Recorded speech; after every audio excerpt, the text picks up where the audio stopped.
पतचरा श्रावस्ती के नगर सेठ की पुत्री थी। किशोर वय होने पर वो अपने घरेलू नौकर के प्रेम में पड़ गई। जब उसके माता पिता उसके विवाह के लिए उपयुक्त वर खोज रहे थे, तब वो नौकर के साथ भाग गई। दोनों अपरिपक्व पति और पत्नी एक छोटे से नगर में जा बसे। कुछ समय बाद पतचरा गर्भवती हो गई। स्वयं को अकेले पाकर उसका दिल घबराने लगा और उसने पति से कहा, हम यहां अकेले रह रहे हैं, मैं गर्भवती हूं और मुझे किसी की सहायता की आवश्यकता है।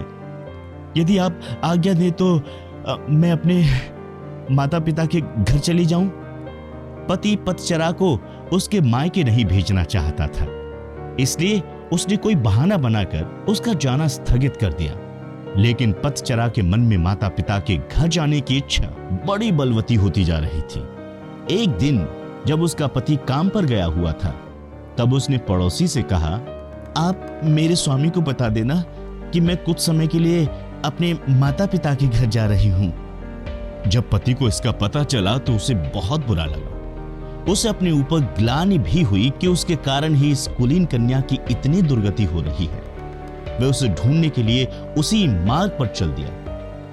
रास्ते में पतचरा उसे मिल गई। पति ने उसे समझा बुझाकर घर वापस लेवा लिया। समय पर पतचरा को प्रसव हुआ। सभी सुखपूर्वक रहने लगे। पतचरा जब दूसरी बार गर्भवती हुई, तब पति स्वयं उसे उसके माता पिता के घर ले जाने के लिए तैयार हो गया। मार्ग में जोरों की आंधी वर्षा होने लगी। पतचरा ने पति से कहा कि वो किसी सुरक्षित स्थान की खोज करे। पति झाड़ियों से होकर गुजर रहा था, तभी उसे एक विषधर सांप ने काट लिया और वो तत्क्षण मृत्यु को प्राप्त हो गया। पतचरा अपने पति की प्रतीक्षा करती रही और ऐसे में ही उसे प्रसव हो गया। थोड़ी शक्ति जुटाकर उसने दोनों बच्चों को साथ लिया और पति को खोजने निकल पड़ी। जब उसे पति मृत मिला तो वो फूट फूट कर रोने लगी। हाय, मेरे कारण ही मेरे पति की मृत्यु हो गई। अब अपने माता पिता की सेवा उसका कोई न था। वो उनके नगर की ओर बढ़ चली। रास्ते में नदी पड़ती थी।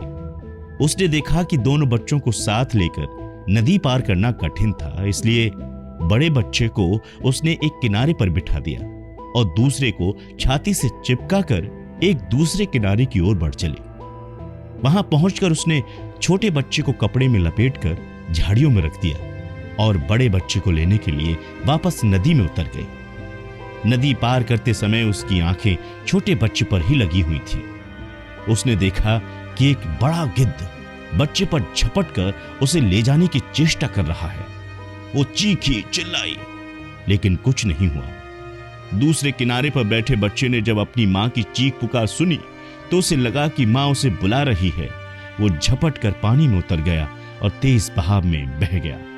छोटे बच्चे को गिद्ध ले उड़ा और बड़ा नदी में बह गया। उसका छोटा सा परिवार पूरा नष्ट हो गया।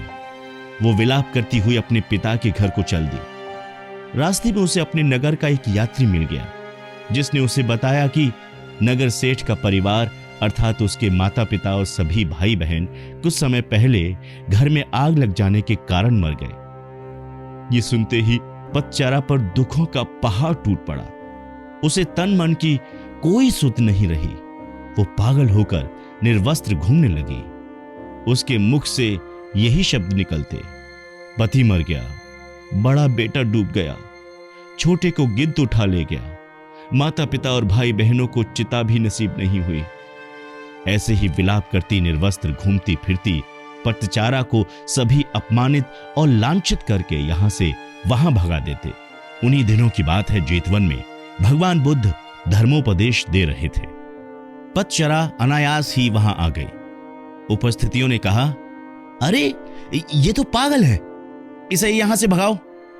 बुद्ध ने उन्हें रोकते हुए कहा, इसे मत रोको, मेरे पास आने दो। पतचरा जब बुद्ध के कुछ समीप आई तो बुद्ध ने उससे कहा, बेटी अपनी चेतना को संभाल। भगवान को अपने समक्ष पाकर पतचरा को कुछ होश आया और अपनी नग्नता का बोध हो आया। किसी ने उसे चादर से ढक दिया। वो फूट फूट कर रोने लगी। भगवान, मेरे पति को सांप ने डस लिया और मेरे छोटे छोटे बच्चे मेरी आंखों के सामने मारे गए। मेरे माता पिता, बंधु बांधव सभी जलकर मर गए। मेरा अब कोई नहीं है, मेरी रक्षा करो भगवान। बुद्ध ने उससे कहा, दुखी मत हो, अब तुम मेरे पास आ गई हो। जिन परिजनों की मृत्यु के लिए तुम आंसू बहा रही हो, ऐसे ही अनंत आंसू तुम जन्म जन्मांतरों से बहाती आ रही हो। उनसे भरने के लिए तो महासमुद्र भी छोटे पड़ जाएंगे। तेरी रक्षा कोई नहीं कर सकता। जब मृत्यु आती है तो कोई परिजन आद काम नहीं आते। ये सुनकर पतचरा का शोक कुछ कम हुआ। उसने बुद्ध से साधना की अनुमति मांगी। बुद्ध ने उसे अपने संग में शरण दे दी। धर्म के परम स्रोत के इतने समीप रहकर पतचरा का दुख जाता रहा। वो नित्य ध्यान और ज्ञान की साधना में निपुण हो गई। एक दिन स्नान करते समय उसने देखा कि देह पर पहले डाला गया पानी कुछ दूर जाकर सूख गया। फिर दूसरी बार डाला गया पानी थोड़ी और दूर जाकर सूख गया और तीसरी बार डाला गया पानी उससे भी आगे जाकर सूख गया। इस अत्यंत साधारण घटना में पतचरा को समाधि का सूत्र मिल गया। पहली बार उड़ेले गए पानी के समान कुछ जीव अल्पायु में ही मर जाते हैं। दूसरी बार उड़ेले गए पानी के समान कुछ जीव मध्यम वयता में चले जाते हैं और तीसरी बार उड़ेले गए पानी के जैसे कुछ जीव अंतिम वयस में मरते हैं। सभी मरते हैं, सभी अनित्य हैं। ऐसे में पतचरा को यह ज्ञान हो गया, यहां कोई भी हमेशा के लिए नहीं आया। उसका जीवन दुखों से रहित हो गया।